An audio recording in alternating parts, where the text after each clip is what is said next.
Cenas de novelas polêmicas, problemáticas, que foram excomungadas por feministas, ativistas, também por evangélicos. Vamos aqui trazer alguma dessas cenas e bora ver, né, se realmente mereceu todas as pauladas que deram nestas cenas. Começando aqui com uma cena de Rebelde, que acho que é o primeiro capítulo, na verdade, que está a Mia conversando com a Celina e vendo que a Roberta, olha a dona Lola, a Roberta aqui da Dulce Maria, vendo aqui ela chegando à escola, né? Então a Mia se apresenta aqui, né? Fala para ela, recebe ela, porém de uma maneira bastante sarcástica, mesmo tirando sarro, né? A mãe dela sai, que é a Alma Reis, e depois ela fica falando: Nossa, como sua roupa é feia, a gente pode fazer uma fogueira, bora queimar todo esses mulambo e eu compro roupa nova para você, eu lhe empresto umas, porque essa que você usa é muito feia. Aí a Roberta já ficou realmente chateada, também não era para menos.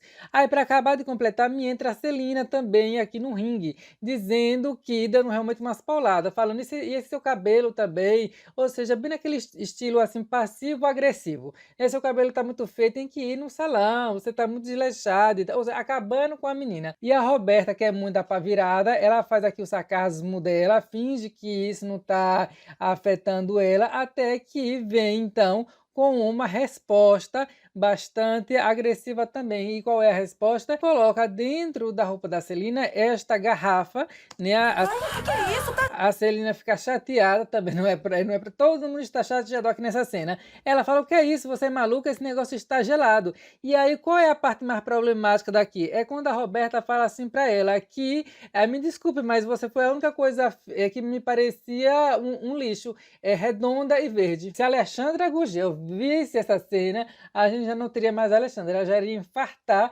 porque realmente é um bullying assim muito cavernoso.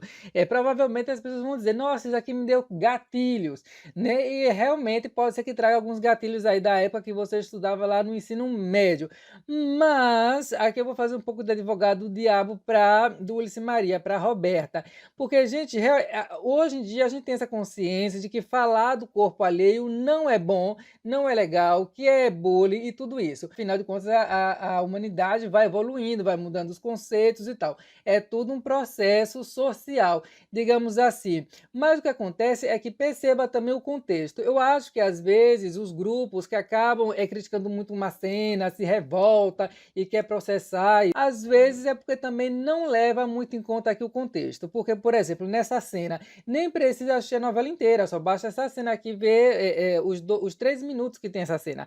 Porque veja só, ela, antes de botar o negócio lá dentro da Celina, ela foi humilhada. Então, nós estamos aqui falando de um contexto de escola, onde a gente sabe que existe esse negócio do bullying. Então, se Rebelde não fosse realista, nesse sentido, ela não teria feito o sucesso que ela fez. E é aquela coisa, né? Eu acho que as pessoas às vezes têm a pensar que a arte, ou seja, qualquer produção audiovisual, qualquer arte narrativa, tem necessariamente a obrigação de ensinar. Quando na realidade, se o objetivo do programa não é esse, não tem como você, digamos, cobrar uma coisa que o objetivo do programa não está pensando. Ou seja, não dá para cobrar aquilo que o produto não prometeu. Não é politicamente correto e é justamente por isso que acaba causando muita identificação. E é por isso que já passou o quê? Uns 20 anos e ainda assim as pessoas que eram fãs da novela Rebelde continuam sendo fãs do RBD. É realmente chato, porém, aqui é uma ficção. Ah, Zé, mas é ficção,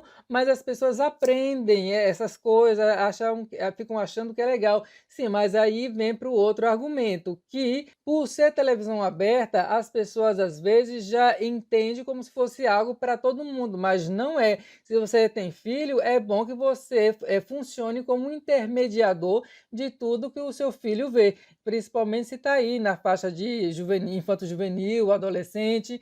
Então, assim, na minha concepção, acho que é uma cena que talvez não deveria causar tanta revolta. Claro, você pode causar revolta da seguinte maneira, com a personagem que fez isso. Ah, não gostei que ela fez isso, não gosta que dessa personagem e tal. Mas aí é o não gostar da personagem, porque aqui nesse contexto como tal não parece que foi, digamos, a intenção realmente de fazer o bullying pelo bullying. Aqui é uma retratação do que se passa em qualquer escola. Sem falar que se não fosse por esse tipo de conteúdo, talvez nem existiria tanta conscientização, porque são essas coisas muito populares, essas coisas que a massa vê, que acaba se tornando produto de discussão, acaba se tornando o start para debates. Então perceba que por mais que esteja retratando aqui uma coisa que realmente não é legal de se fazer na vida real, ela acaba servindo como material paradidático para que se possa falar sobre o assunto.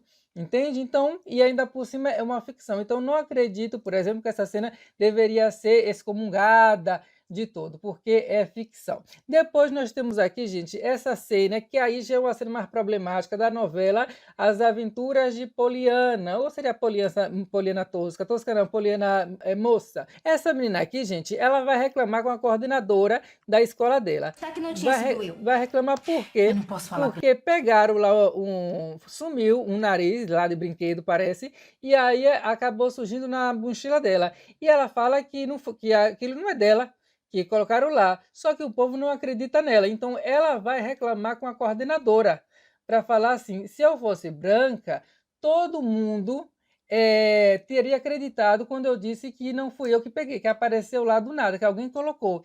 E aí o que é que acontece? A coordenadora, obviamente, ela vai querer tirar o dela da reta. Ela vai querer dizer que não, que ela nunca pensaria dessa maneira, que se fosse branca a menina, ela também chamaria para conversar e tal. Então, até aqui tá ok, no sentido de que é a personagem se defendendo, afinal de contas, ela tem que defender a escola dela.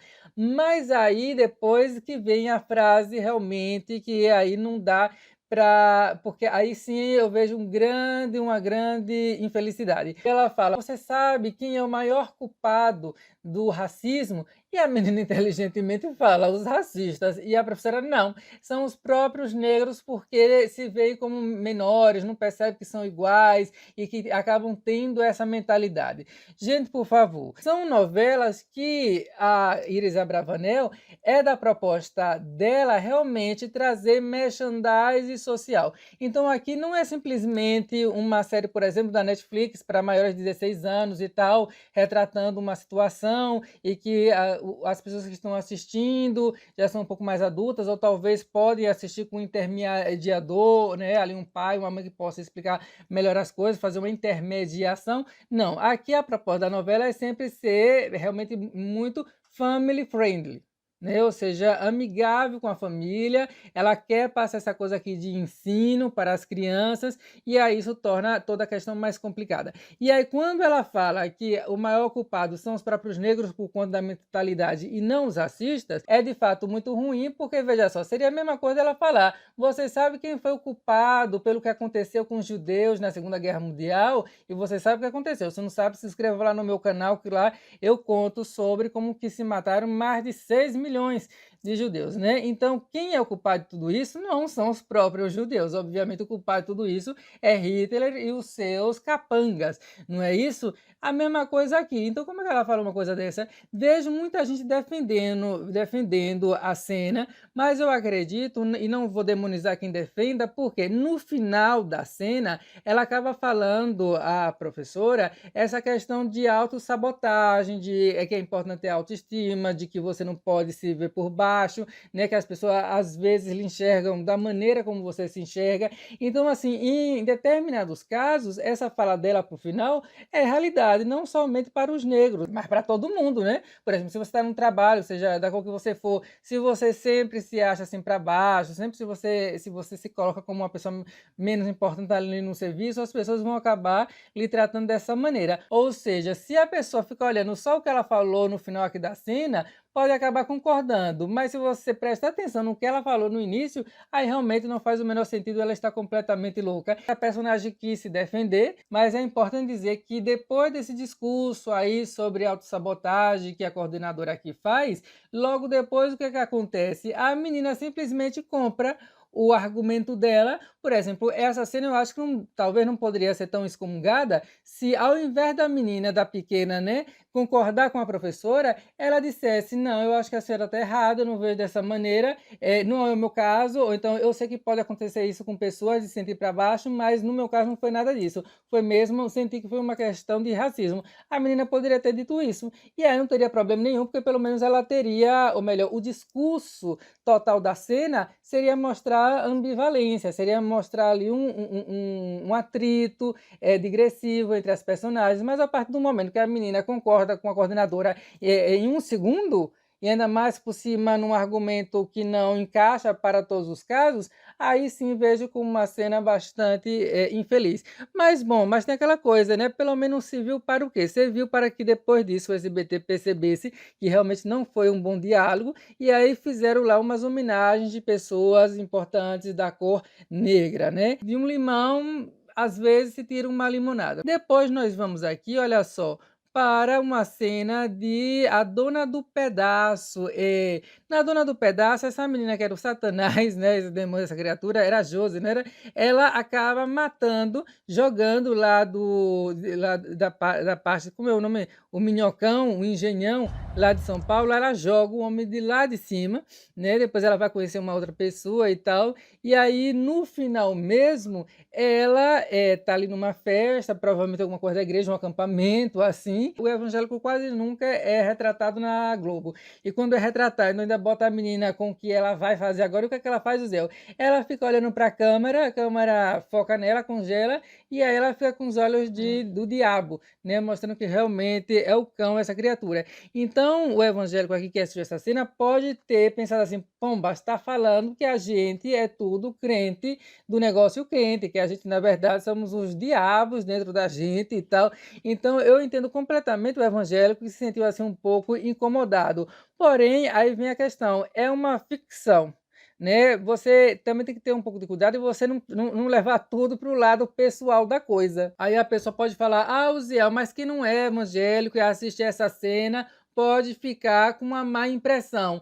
Sim, pode até ficar, porque a arte é isso. Outra vez, a arte não é para ensinar nada, muito pelo contrário. As pessoas pensam que a literatura é para trazer valores e tal, mas não, porque a arte, o que é a arte? A arte é quando o artista faz ali um caminho, né, como se fosse uma parede, ele coloca cada tijolinho, que é o que ele quer dizer com aquela história ali, porém ele deixa espaços lacunares, ou seja, pontos ali que precisam ser preenchidos pela vivência do espectador. É daí que vem o que é que o autor quis dizer. Sim, ele teve ali uma coisa que ele quis dizer, mas por outro lado também tem a parte da interpretação pessoal. E o ser humano, ele é muito multifacético, né? Cada mundo, cada cabeça é um mundo, cada cabeça é uma sentença. Então não tem como você controlar, tentar, digamos assim, definir o que a pessoa, ao assistir alguma novela, algum filme, ela deve pensar, porque a arte possui genuinamente esse espaço lacunar que sempre é preenchido com o que cada pessoa pensa da vida, com que a vivência que a pessoa teve. Então não tem como isso ser controlado. Todo espectador tem o direito de execrar o conteúdo, de não querer assistir, de falar mal. Todo mundo tem esse direito. E faz parte do jogo você dizer: esse conteúdo não é para mim, não gosto dessa temática e tal. Mas ainda não acabou. Vamos ver aqui uma última cena, que não só as feministas ficaram revoltadas, como muitas mulheres de uma maneira geral, porque acontece o seguinte: ele aqui, o Armando, de Betty a Feia, ele tá pé da vida, porque ele quer uma ligação de Betty, Betty não liga e tal, e a secretária dele, né, que é uma das secretárias, não passa nenhuma ligação para ele fica preocupado, ele tá realmente assim, querendo comer a cabeça de todo mundo, e ela é muito chata, essa daqui, né, ela é realmente uma pessoa pesada, complicada. Então aqui ele já perde completamente a paciência, até porque nessa altura o personagem já vira como se fosse um monstro, né, ele vira uma pessoa realmente assim, muito difícil de se lidar, e para mostrar isso, tem essa cena em que ele, que é o patrão, pega ela pelos cabelos e aí e ainda sacode assim, Ou seja, Maria da Penha vinha para cá urgente. Então, hoje em dia, essa cena é vista de uma maneira muito problemática. O próprio ator falou que realmente eles não tinham pensado nisso quando gravaram a cena, mas que realmente é uma cena que ele entende por que que causa tanta polêmica e tal. Mas ele fala o seguinte: quando a gente gravou essa cena, o que a gente queria passar era o seguinte: era um tom de comédia, né? Mas uma comédia que servia para mostrar o quanto o personagem estava desequilibrado. Né? Não é que eles estavam falando que isso aqui era uma coisa normal, era um desequilíbrio, e nesse desequilíbrio eles quiseram fazer uma cena meio de pastelão, né? Que é aquele humor mais ou menos como o Chaves, que bate lá nas outras pessoas. Aí as pessoas vão dizer, ah, mas o Chaves, ele batia, era uma criança batendo em adulto, e não ao contrário, e não uma pessoa mais forte batendo na mais fraca. Não deixa de ser um argumento. Então, seguramente seria uma cena que hoje, se fosse fazer um remake, ou se já fizeram 300 remakes dessa novela, acho que com certeza nas últimas não tem um momento como esse, porque senão realmente a novela seria, como é que eu vou dizer, o povo iria ficar muito revoltado. Só que como é ficção, eu acredito que a revolta deveria acontecer com o personagem em si, né? Até porque isso aqui pode acontecer. Né? Você pode ter lá uma loja, sei lá, que o patrão faça isso com uma funcionária, e aí a funcionária deveria fazer o quê? Deveria ligar, deveria processar, deveria ter chamado a polícia e tudo mais. Nesse caso, como não se falava tanto de feminicídio, não se falava muito dessas pautas, passou meio que batido. Porém, mesmo passando batido, no final das contas, a raiva mesmo deveria ir mais para o personagem, né? Talvez até que ele fosse castigado. Então, o desenvolvimento do personagem ser inadequado, você achar que não foi justo, que merecia um castigo e não veio, isso é uma coisa. Agora, realmente, confundir a ficção com a realidade e também essa ideia de pensar que a televisão sempre tem que ensinar moralmente, eu acho até que seria bom que a televisão pudesse ter essa intenção em muitas coisas. Porém, voltando aqui para a questão da arte narrativa, e a novela não deixa de ser uma arte narrativa, é preciso também um pouco de cultura de entender que isso aqui é uma ficção e que, na verdade, não é porque está se mostrando uma coisa que está fazendo apologia a esta coisa. No caso aqui, um crime, né? Uma agressão. Não é uma coisa, não é uma apologia. Zé, mas quem assistir pode achar que é normal. Aí eu volto para outra coisa. Não dá para controlar o que as pessoas vão pensar, vão sentir ao ver um produto de arte narrativa, porque a arte narrativa, como eu volto a dizer, tem esses buracos que você preenche com a sua cabeça. Deixe nos comentários aí a sua opinião sobre essas cenas que eu mostrei, o que é que você acha. Lembrando que a ideia aqui do vídeo não é defender o lado B, o lado A de nenhuma maneira. É um canal neutro, até porque se não existisse países neutros durante as guerras, teria morrido ainda mais gente do que já morreu. Então eu não quis entrar no mérito de direita, esquerda, de ideologia e de ídolos, porque ídolos e ideologia são coisas que inflamam os nervos muito facilmente. E a ideia aqui não é essa. A ideia aqui é ser mais factual realmente. Tem alguma cena aqui problemática que eu não comentei nesse vídeo? Se tiver, bota aí embaixo nos comentários que depois eu vou assistir e talvez eu possa fazer a parte 2 se esse vídeo for bem nas visualizações, não é verdade? É isso, pessoal. Se inscreva no canal, dê o like no vídeo e se você quiser, olha só, ler uma boa história, leia o meu livro Separados por Deus. O link para comprar a versão digital está aí no primeiro comentário fixado, tá certo? Um grande abraço. Acabou, Marginal.